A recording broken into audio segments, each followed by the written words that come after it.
Hot Springs Village Inside Out is a closer look at the greatness of Hot Springs Village, Arkansas and the surrounding areas. People, places, experiences. Hot Springs Village is one of the most beautiful places on earth. Join me, Randy Cantrell, and my co-host Dennis Simpson as we engage in weekly conversations to explore Hot Springs Village Inside Out. Today's show is brought to you by Central Arkansas's favorite radio station, KVRE. Find them on the dial at 92.9 FM. Stream them live at kvre.com.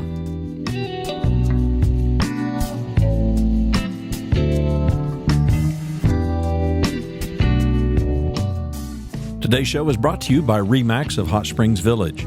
The award-winning RE/MAX of Hot Springs Village is the largest real estate office inside the village with over 30 full-time agents and support staff. Visit them to learn more about this beautiful place to solve your real estate needs.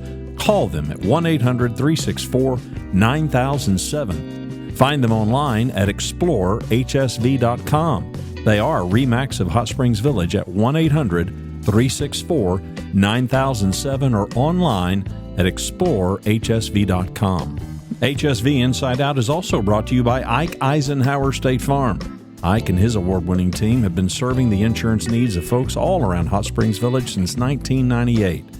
Ike has qualified for State Farm's President's Club, Chairman Circle, and Hot Springs Village Insurance Agent of the Year. Call Ike Eisenhower State Farm today at 501-984-4100. That's 501-984-4100. Find them online at ikeeisenhower.net. Call them today for all your insurance needs because, like a good neighbor, Ike Eisenhower State Farm is there. Dennis Simpson, Hot Springs Village, again on the outside over here. My friends, Miss Pat, Mr. Tedder. Brandon, tell us about Renaissance Homes. What do you people do? Well, as you know, we build homes. What you might not know is over the last couple of years, we've been able to focus 100% of our efforts here in the village, which we wanted to be village exclusive for many years, and it just took us a while to get all the wagons circled up and get here. So now we're podcasting from our office here at 4 Commerce, and which is grand, just off Main Street. Just off Main Street, yes. Glad to be here. It's really helped us out in our business. We're 10 minutes from anybody's job. Our whole office is here, and we're only focused here in the village. So glad to be here. Now, you were in Maumelle, North Little Rock area kind of thing? Yes. But you moved everything here? Everything here. I think the first house we did here might have been 2007, and we just kind of increased a little bit over time. And of course, 2010 was probably our worst year here. We might have done 2 houses or something. So anyway, we're out of that now and glad to be serving the village. In the meanwhile, you ran into Miss Pat with RE/MAX, which I've known 20 years. Have we been working? Yes. 20 years together? Just about. Pat's a delight, always a great friend. And Pat, tell us, when in this particular episode that we've talked about, one of the issues that people ask is, why don't we build smaller homes? And I remember, Pat, what's the one across from the Woodlands? There's a little short street, starts with a B, not Bilbao, but what? Saysadon. Yes. Well, no, just the next one down. Saysadon's right across, and the next one back toward the church. I'm thinking, anyway, there was one there that was a 2-bedroom house, and they had taken the extra bedroom and just made a larger living room. Mm-hmm. And they had a devil of a time selling that house. Mm-hmm. Why? Mm-hmm. Why don't people want 2 1s or 2 1.5s? And why? I mean, it's going to be less expensive, right, Brandon? Right, Brandon? Right, Brandon? Smaller house is going to be somewhat less. But misnomer is per square foot, it costs a little bit more. Because all of your costs associated with the POA, your permit, driveway, land clearing and shaping, landscaping is divided by a smaller footprint.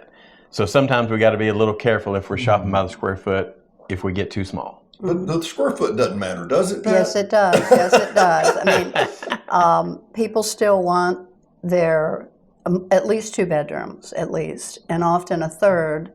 And so we have different segments of the market. But I looked this morning, and the average home that we've sold this year so far was 2,271 square feet. Really?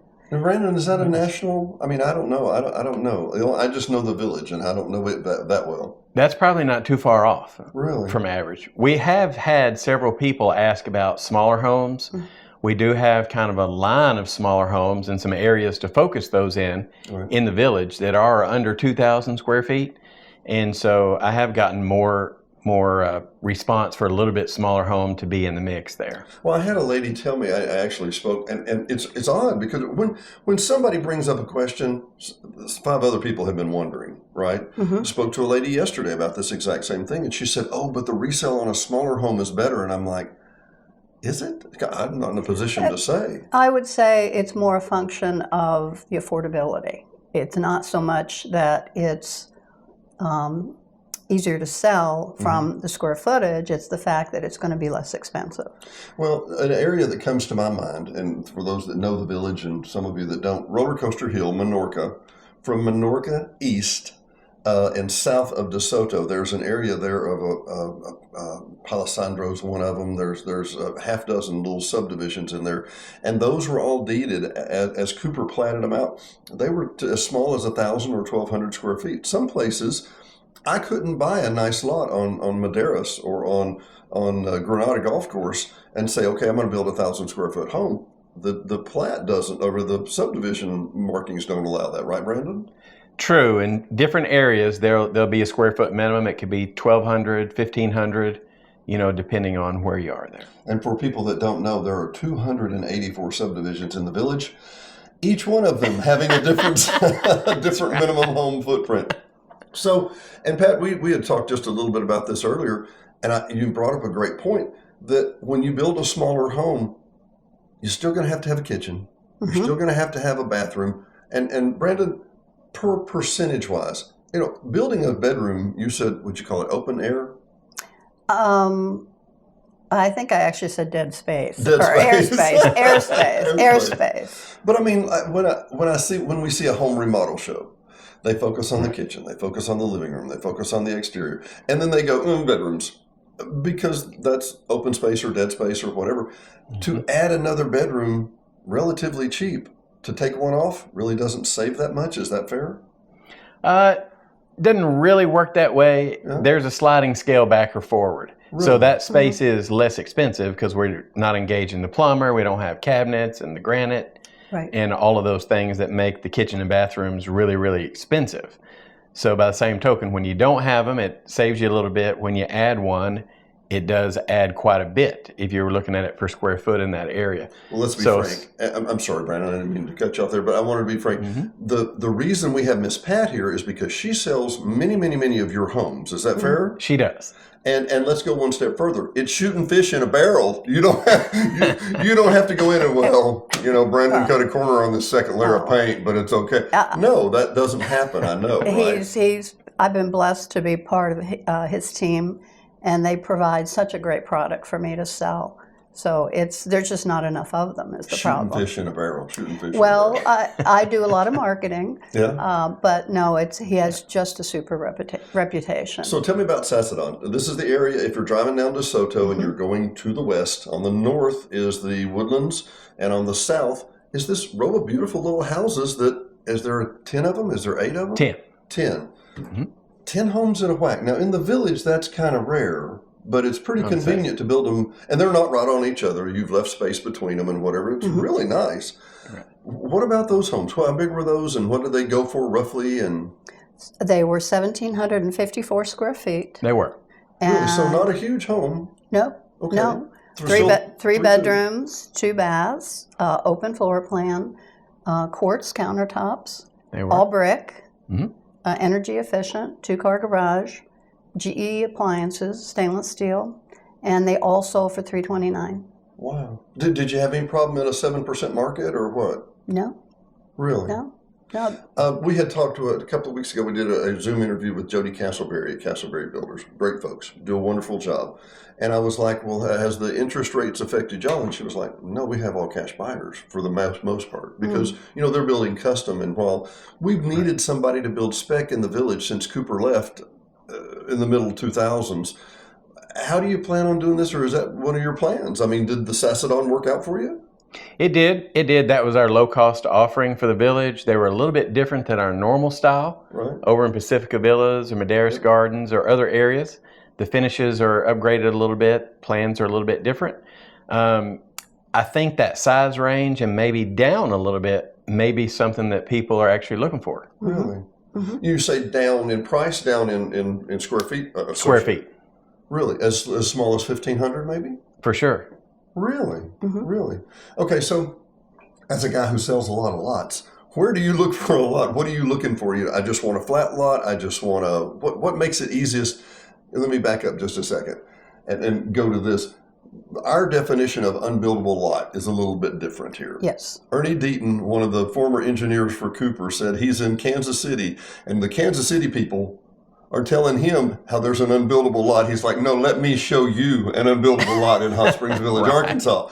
My point being, if you, we have some, Diane and I have a couple of stunning lots up on Valina. Okay, looking out over the National Forest, fantastic. If you got 50 feet of cinder blocks sitting around, we'd be happy to take it from you, and it would make a fantastic house. But that's not where an economy house will be, right? Where will an economy house be?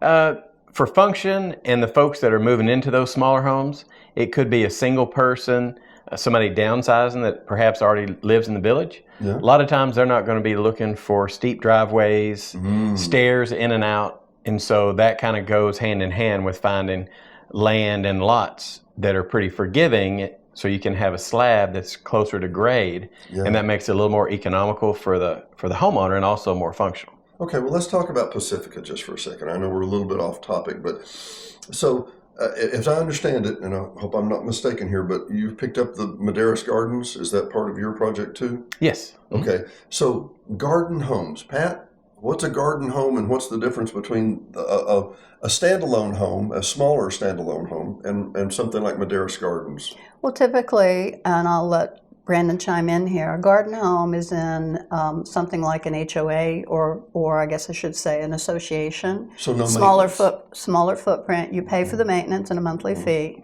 and again, smaller footprint. Standalone. Think of it as a townhome with no walls next to you. Really? Are they usually duplexes or? Nope, standalone. So they're specifically standalone. Now they may be close, but they're standalone. So they're still They are. standalone homes.